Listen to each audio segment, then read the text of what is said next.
आइए हम प्रभु के वचन की ओर जाएंगे। आज का दिन के लिए मेरे साथ निकालिए परमेश्वर का वचन निर्गमन की पुस्तक उसकी 34वां अध्याय और 6 और 7 पद को मैं आपके बीच में पढ़ाना चाहता हूँ। निर्गमन की पुस्तक 34 अध्याय उसकी 6 और 7 पद। यहोवा उसके सामने होकर यो प्रचार करता हुआ चला, यहोवा यहोवा ईश्वर दयालु और अनुग्रहकारी, कोप करने में धीरजवंत और अति करुणामय और सत्य। आइए हम प्रार्थना करें। पिता परमेश्वर, हम धन्यवाद करते हैं आपके वचन के। प्रभु इस वचन के द्वारा हम सबको आशीष दे प्रभु जी।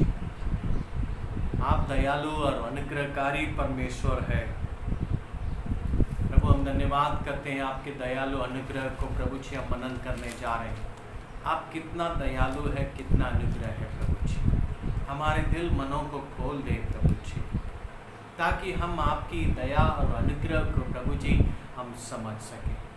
हम सबों को आशीष दें। प्रार्थना यीशु के नाम से मांगते हैं, आमीन आमीन। यहाँ पर हम देखते हैं निर्गमन की पुस्तक उसकी 34 अध्याय में परमेश्वर पिता मूसा से कहता है, अपने आप को कहता है। वो कहता है कि यहोवा उसके सामने होकर यूं प्रचार करता हुआ चला।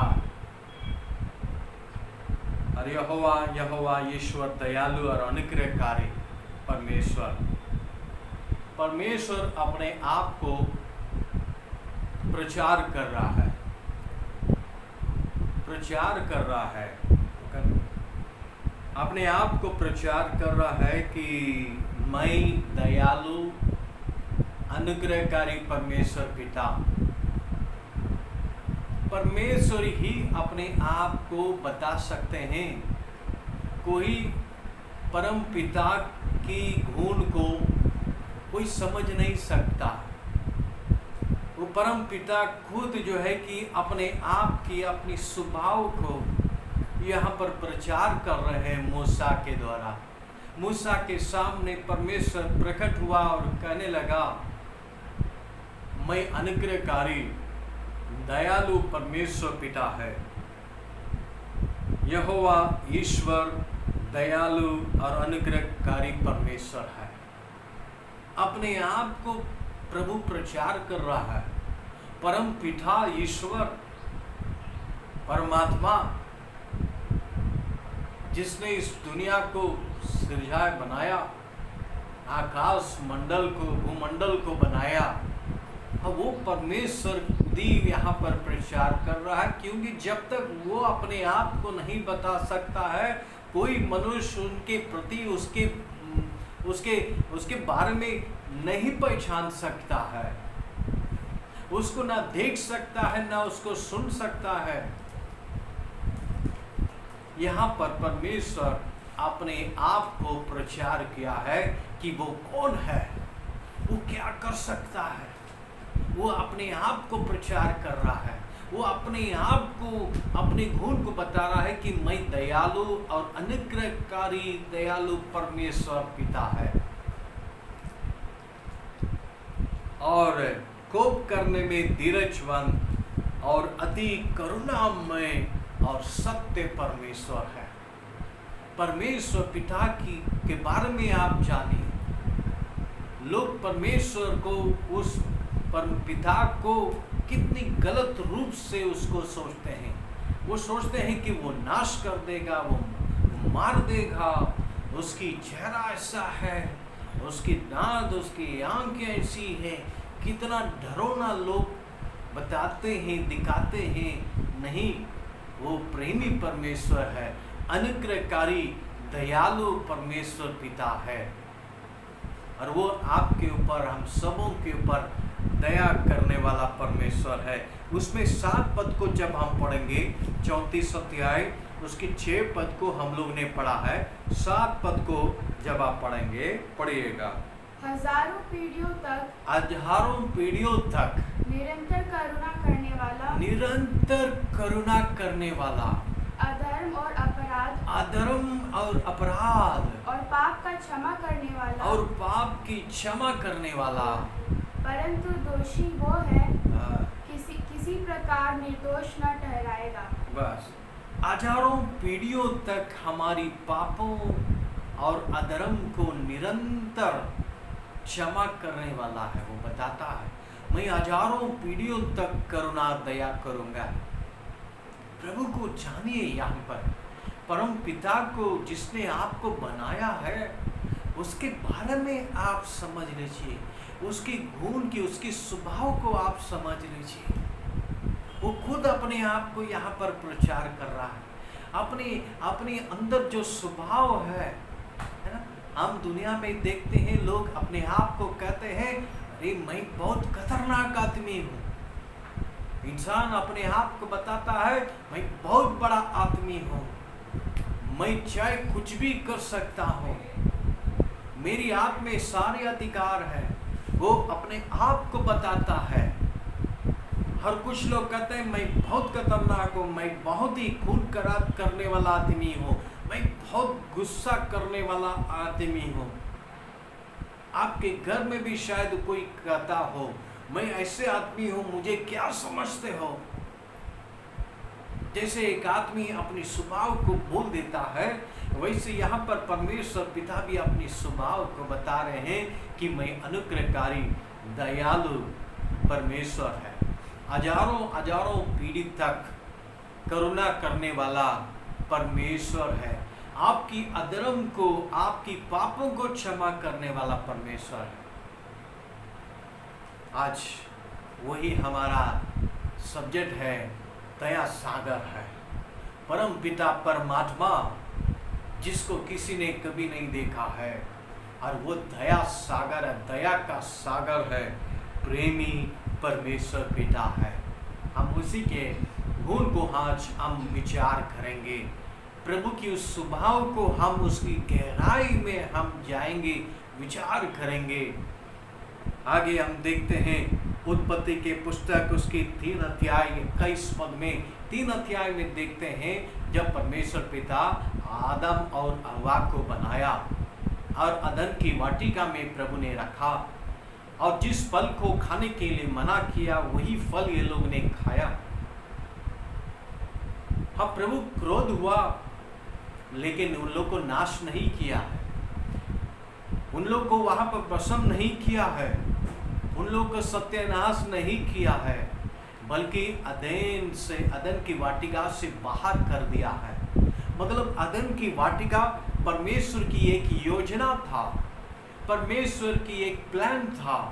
उस योजना के अंदर आदम हव्वा को प्रभु रखना चाहते थे, उसी में ही उनके संग परमेश्वर संग समय बिताना चाहते थे।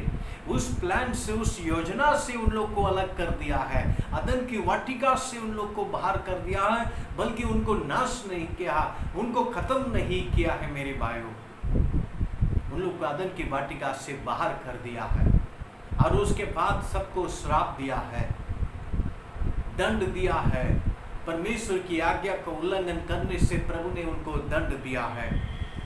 और उसके बाद हम देखते हैं जब वे लोग पाप किया है तो वे एक दूसरों के नंगेपन को देखने लगा।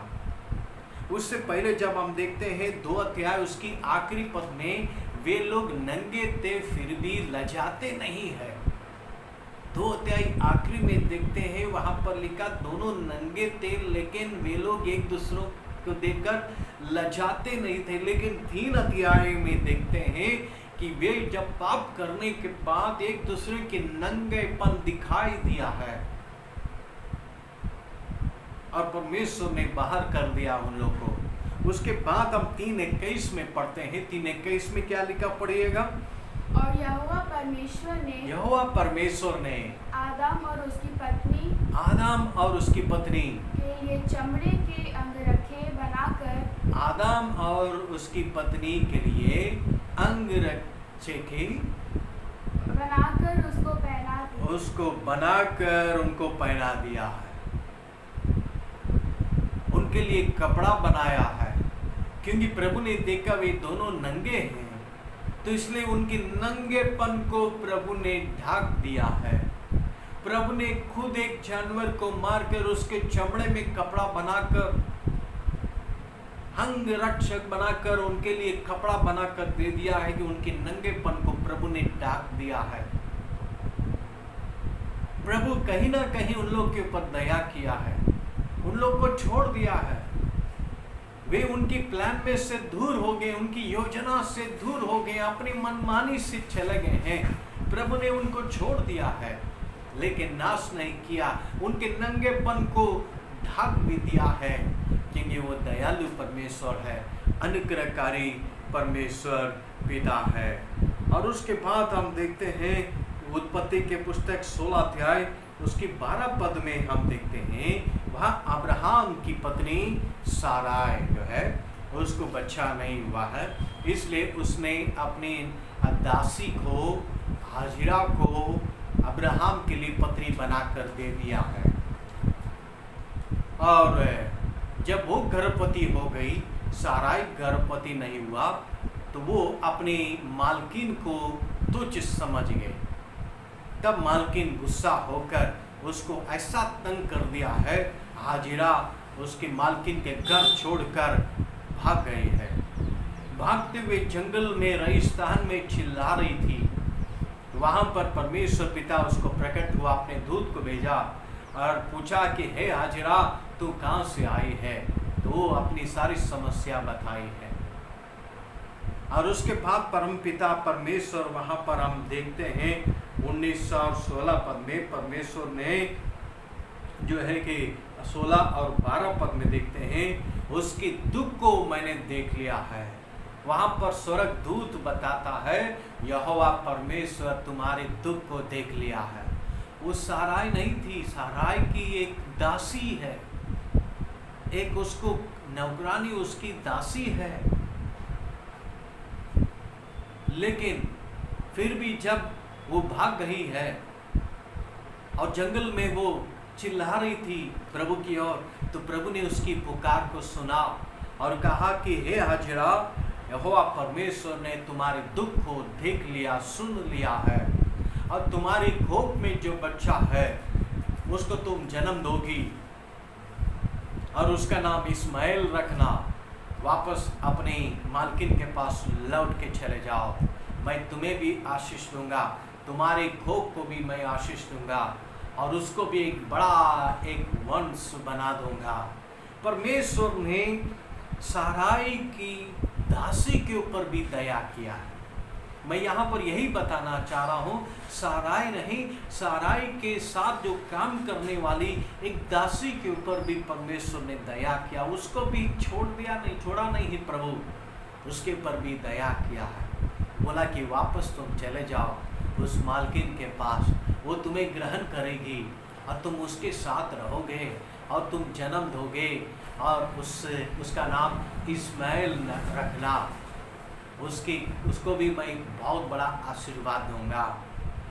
इसी प्रकार परमेश्वर ने हाजिरा के दुख को सुन लिया है और उसके ऊपर भी दया किया है और उसको आशीर्वाद दिया है।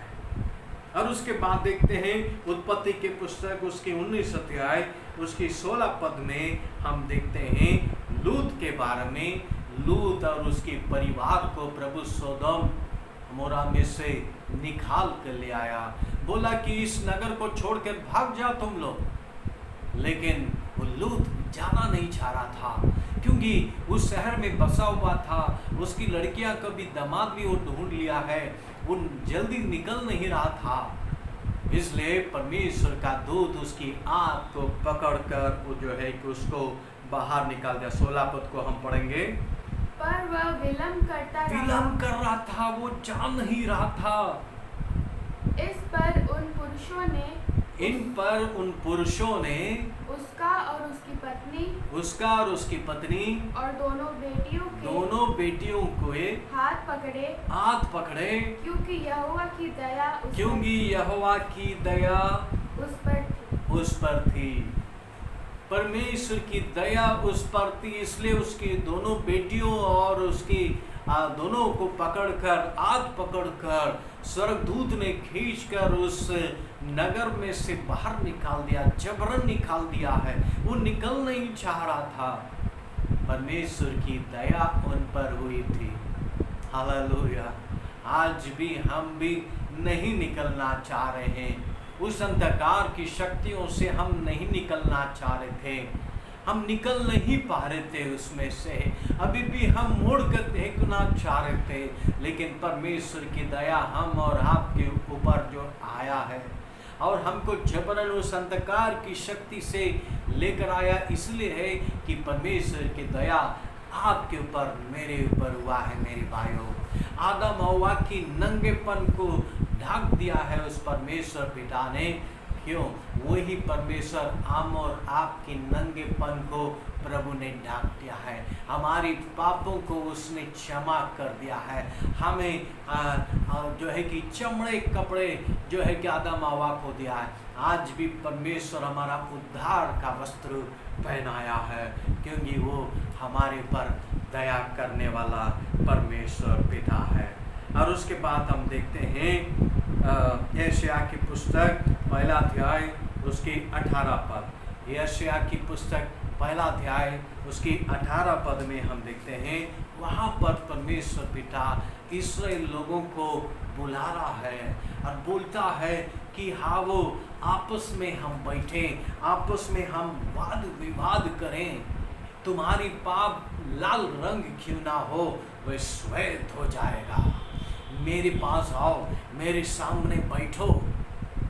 प्रभु दया कर रहा है, अपनी प्रजा को बुला रहा, ठीक है, तुम्हारी पाप इतनी लाल रंग क्यों ना हो, तो इतनी बड़ी पाप भी क्यों ना हो, मेरे पास आओ, मेरे सामने बैठो, मुझसे कबूल करो, मुझसे अंगीकार करो अपने पापों को, और मैं तुझ पर दया करूँगा, मैं तुम्हें क्षमा करूँगा, मैं तुम्हें गले लगाऊंगा, तुम्हारी पाप को मैं कभी स्मरण नहीं करूँगा।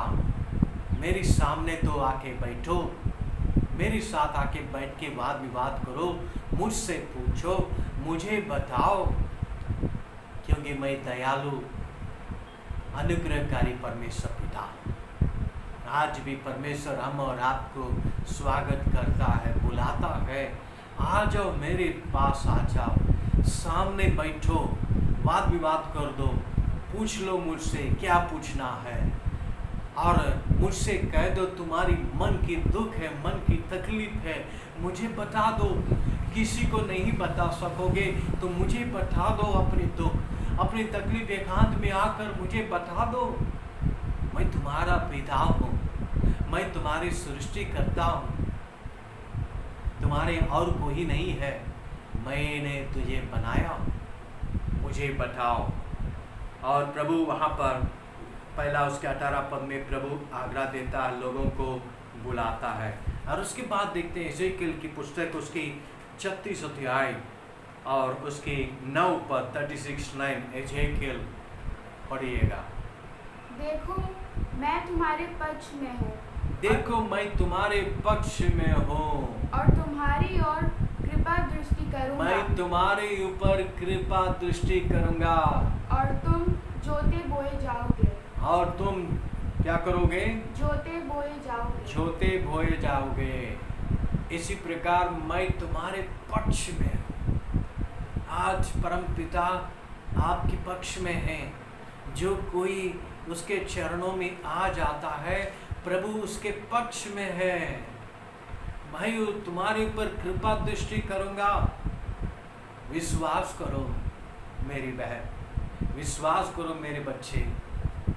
प्रभु आपसे यही एक आग्रह करता है, पुकारता है, और मैं जो है कि तुझ पर कृपा दृष्टि करूँगा, और मैं तेरी पक्ष में हूँ, मैं तेरी सपोर्ट करूँगा। तेरी पक्ष के मतलब मैं आपको सपोर्ट करूँगा, आपको मैं नहीं छोड़ूंगा। मैं तेरे पक्ष में हूँ मेरे बेटे।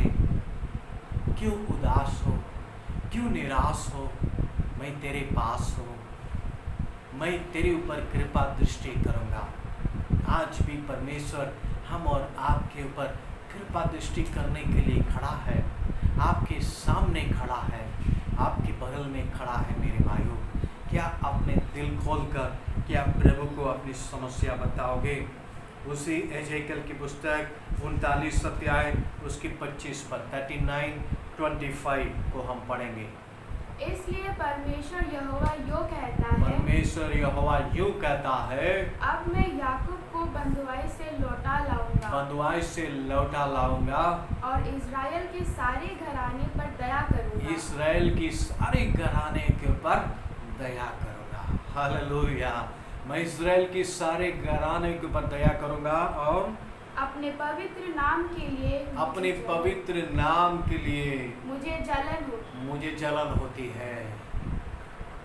मैं अपने इसराइल के घराने के ऊपर दया करूंगा।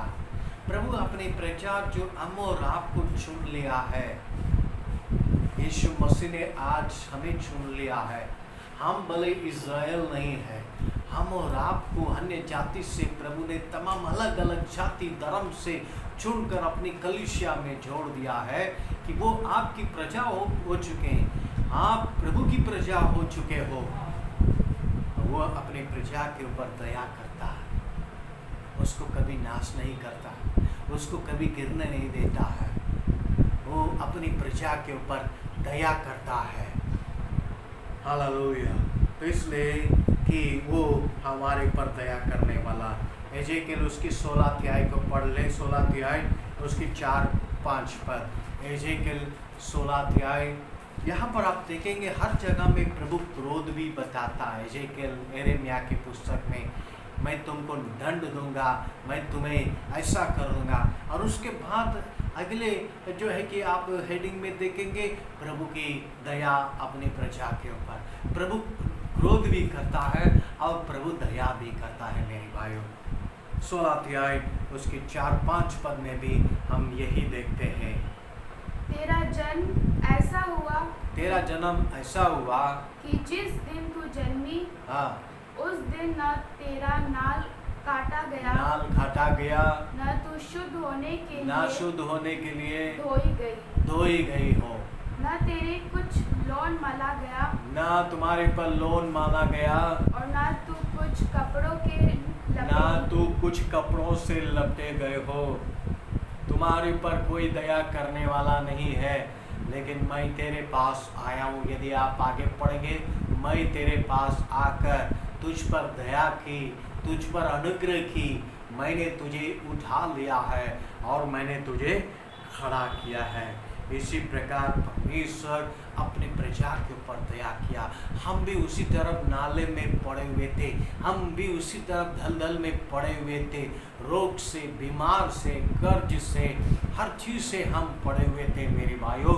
लेकिन परमेश्वर पिता आपके पास आया है, आपके पास आया। कोई पूछने वाला नहीं था आपको, आपके ऊपर दया करने वाला कोई नहीं था, लेकिन परमेश्वर पिता आपके पास आकर कहने लगा, आपके ऊपर दया दृष्टि किया और कहा कि लहू में लौटे हुए हो, उठो। आपको खड़ा किया है उस दलदल से, उस लहू में जो पड़े हुए थे, उस हम सबों को प्रभु ने उठाकर खड़ा कर दिया है, क्योंकि वो प्रेमी परमेश्वर है, दयालु परमेश्वर है मेरे भाइयों, और वो हम पर दया करेगा। और उसके बाद देखते हैं योना पुस्तक, योना नबी की पुस्तक उसकी 4 अध्याय में देखते हैं। योना की पुस्तक, छोटी नबियों की पुस्तक लास्ट में आएगा, पुराने नियम के आखिरी में आएगा उसके के बाद। और वहाँ पर हम देखते हैं निनेवे नगर को प्रभु नाश करने के लिए प्रभु ने योना को यहाँ पर भेजा था, लेकिन वो निनेवे के जाने के बजाय वो तरसीस को चले गया है।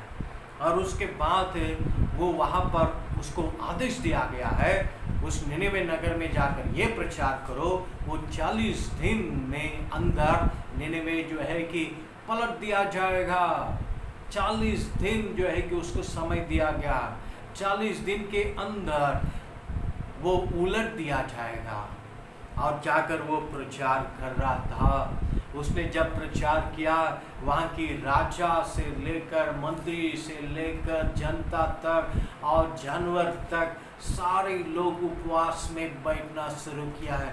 राजा ने अपना सिंहासन छोड़ दिया है, अपनी कपड़ा उतार के फेंक दिया है, प्रभु की वचन की आज्ञाकारी माना। 40 दिन है, 40 दिन को ये लोग फायदा उठाया, मन फिर कर जो है कि अपने कपड़े उतार कर जो है कि रात में बैठकर उपवास लोग करने लगे। राजा से लेकर जनता तक और जानवर तक, पशु तक कोई दाना नहीं खाया। उपवास के साथ मन फेरते हुए प्रभु की ओर पुकारने लगे। तब जो कि परमेश्वर पिता जो है उसको जो नाश करने के लिए जो यत्न किया है, प्रभु ने योजना बनाया है, उसको प्रभु ने डाल दिया है। क्योंकि उन लोग की उपवास, उन लोग की मन फिराव को देखकर जो है कि प्रभु ने अपनी योजना को बदल दिया है, अपनी योजना को बदल कर कि उनको क्षमा कर दिया है। हालेलुया प्रभु जी। तो इसलिए कि परमेश्वर पिता वहाँ पर जो है कि निनेवे नगर के लोगों को क्षमा कर दिया है, उन लोग की पापों को क्षमा कर दिया है और वे लोग मन फिर लिए, उपवास के साथ बैठ गया है और प्रभु ने उनको क्षमा कर दिया। लेकिन जो प्रभु के दास योना था, वो जो है वहाँ पर जाकर जो है वो उदास हो गया। वो सोच रहा था कि ये निनेवे नगर को प्रभु नाश करेगा, इसलिए ऊंचे पहाड़ में जाकर वो बैठकर वो देखना चाह रहा था उस नगर को नाश होते हुए, उस नगर को जलते हुए, उस आदमी तड़प तड़प कर जो मरने वाला है उसको देखना चाह रहा था कैसे ये लोग मरते हैं। लेकिन यहाँ पर परमेश्वर पिता ने उनकी आंसुओं को, उनकी मन फिराव को देखकर प्रभु अपनी इच्छा बदल दिया है। जो नाश करने के लिए प्रभु ने कहा था 40 दिन के अंदर निनेवे उलट जाएगी, प्रभु ने पछताया और ये योना और उदास हो गया है और वो वहाँ पर जाकर बैठ गया। तब जाकर हम पढ़ते 4 अध्याय उसकी 11वां पद में परमेश्वर पिता क्या कह रहा है यहाँ पर योना से, थोड़ा पढ़िए। फिर ये बड़ा नगर निनवे, हाँ, बड़ा नगर निनवे जिसमें 1,20,000 से अधिक मनुष्य है, 20,000 से अधिक मनुष्य है, जो अपने दाहिने और बाएं हाथ की भेद नहीं पकड़ते हैं। और बहुत से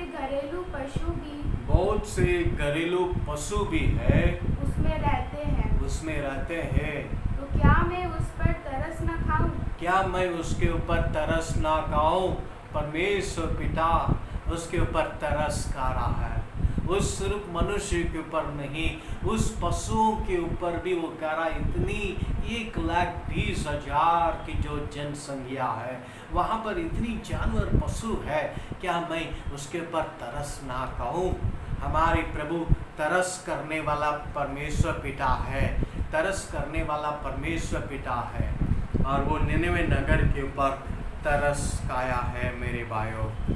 तो वही परमेश्वर पिता नया नियम में देखते हैं। योना रचित सुसमाचार 1 अध्याय उसकी 14 पद में देखते हैं, वहाँ पर लिखा है, योना रचित सुसमाचार 1 अध्याय उसकी 14 पद पढ़ने की जरूरत नहीं है। अनुग्रह और सच्चाई से परिपूर्ण होकर हमारे बीच में डेरा किया है। जो परमेश्वर पिता अनदेखते मनुष्य के ऊपर दया किया करता था पुराने नियम में, और वो जो है कि अंतिम समय पर खुद इस दुनिया में प्रकट हो गया है। अनुग्रह, परमेश्वर अनुग्रह और सच्चाई से परिपूर्ण होकर हमारे बीच में डेरा किया है। वो यीशु मसीह के द्वारा, वो परम पिता जो सृष्टि करता प्रभु यीशु मसीह के द्वारा इस संसार में प्रकट हुआ। वो कैसे प्रकट हुआ है? अनुग्रह और सच्चाई। जो अनुग्रह दयालु प्रभु को हम देखते थे, वो अनुग्रह दयालु से भरा हुआ परमेश्वर खुद इंसान बनकर हमारे बीच में डेरा किया है। यही 14 पद में योना लिखता है, अनुग्रह और सच्चाई पैदा हुआ है। ये मनुष्य नहीं पैदा नहीं हुआ। यीशु मसीह जो हम कहते हैं, उनका रूप क्या है? अनुग्रह है। हालेलुया। अनुग्रह और सच्चाई से परिपूर्ण होकर हमारे बीच में डेरा किया है। और उसके बाद 16 पद में देखते हैं, उसकी परिपूर्णता में से हम सब ने प्राप्त किया। उसकी परिपूर्णता, उसकी कंप्लीट जो है कि उसकी जो है परिपूर्णता में हम शामिल हुए हैं। उसकी परिपूर्णता में से हम सब प्राप्त किए हैं, अर्थात अनुग्रह पर अनुग्रह। आज हमारे ऊपर अनुग्रह नहीं, अनुग्रह के ऊपर अनुग्रह प्रभु ने किया है। रोज प्रभु हमारे ऊपर अनुग्रह करता है। रोज हम गलतियां करते हैं, लेकिन रोज प्रभु हमें उठाता है, रोज हमारे पापों को क्षमा करता है। हमें अंतिम समय तक प्रभु हमारे साथ रहता है। इसमें क्या है? अनुग्रह पर अनुग्रह। अनुग्रह का शब्द की परिभाषा यही है, जिस चीज़ के लिए हम लायक नहीं है वो चीज़ हमें दिया जाता है, तब उसको कहते हैं अनुग्रह, ग्रेस। प्रभु अनुग्रहकारी परमेश्वर है। हम और आपके ऊपर सिर्फ अनुग्रह नहीं, अनुग्रह पर अनुग्रह उसने किया है मेरे भाइयों। और यीशु मसीह के द्वारा आज वो हमारे घर तक पहुँच गया है। जो हम देखते थे किसी नबी से प्रभु बोला करता था, कहीं से प्रभु की वाणी आकाशवाणी हुआ करते थे, लेकिन आज वही वाणी हमारे घर के अंदर हम सुनते हैं। प्रभु परमेश्वर पिता यीशु मसीह के द्वारा हमारे घर में वास करते हैं, और प्रभु की ये अनुग्रह है। कुलुस्सियों की पत्री को हम पढ़ेंगे। कुलुस्सियों पहला अध्याय को हम लोग निकालेंगे। कुलुस्सियों की पत्री, उसकी कुलुस्सियों की पत्री पहला अध्याय उसकी 19 और 20 पद में भी वहाँ पर पौलुस कहता है कि उसके अनुग्रह में से हम जो है परिपूर्ण हो गए हैं। उसके अनुग्रह सिर्फ हमारे ऊपर नहीं, स्वर्ग और पृथ्वी में भी प्रभु की सारी अनुग्रह हो चुका है। कुलुस्सियों उसकी पहला अध्याय उसके 19 और 20 पद।